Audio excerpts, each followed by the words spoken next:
উপদেষ্টা পরিষদ গঠিত হয়েছে, ইন্টারিম গভর্নমেন্ট, কনস্টিটিউশনাল লেজিটিমেসি আছে, আর্টিকেল 106 অনুসারে সুপ্রিম কোর্টের অ্যাডভাইজারি রুল অনুসারে তারা গঠিত হয়েছে অন্তর্বর্তীকালীন সরকারের প্রধান উপদেষ্টা এবং উপদেষ্টা মণ্ডলী। সংবিধান যেহেতু এখন চালু আছে, সাংবিধানিকভাবে এই সরকার চলছে, সংবিধান যেভাবে বলছে উপদেষ্টা গণ মন্ত্রীর মর্যাদা ভোগ করবে এবং মন্ত্রীরা হওয়ার জন্য আর্টিকেল 66 অনুসারে যে সংসদ সদস্য হওয়ার সমস্ত যোগ্যতা থাকতে হয় সেটা উপদেষ্টা মণ্ডলীকে মাথায় রাখতে বলবো। সেখানে কিন্তু বিদেশি নাগরিকত্বের বিষয়টা অনুমোদন করা নাই এবং আরো অন্যান্য বিষয় আছে। আমি এই বিষয়ে আজকে বেশি কিছু বলবো না। সুতরাং কনস্টিটিউশনালি আপনাদের এই সরকারের রেটিফিকেশন লাগবে ইন দ্য নেক্সট পার্লামেন্ট, এটাও আপনারা মাথায় রাখবেন।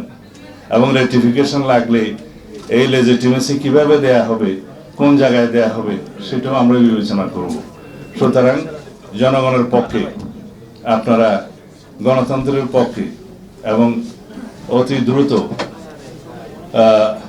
আমরা যাতে ডেমোক্রেটিক ট্রান্সফরমেশনের দিকে যেতে পারি সেরকম কার্যক্রম আপনারা নেবেন এবং সেই হিসাবে লন্ডনের আলোচনার সূত্র ধরে যে সিদ্ধান্তটা হয়েছে সেটা খুব শিগগির ইলেকশন কমিশনে যথাযথ প্রক্রিয়ায় কমিউনিকেট করবেন বলে আশা করি, যাতে ইলেকশন কমিশন জনগণের সামনে বলতে পারে যে তারা সরকারের কাছ থেকে একটা পরামর্শমূলক বা নির্দেশনামূলক মেসেজ পেয়েছে।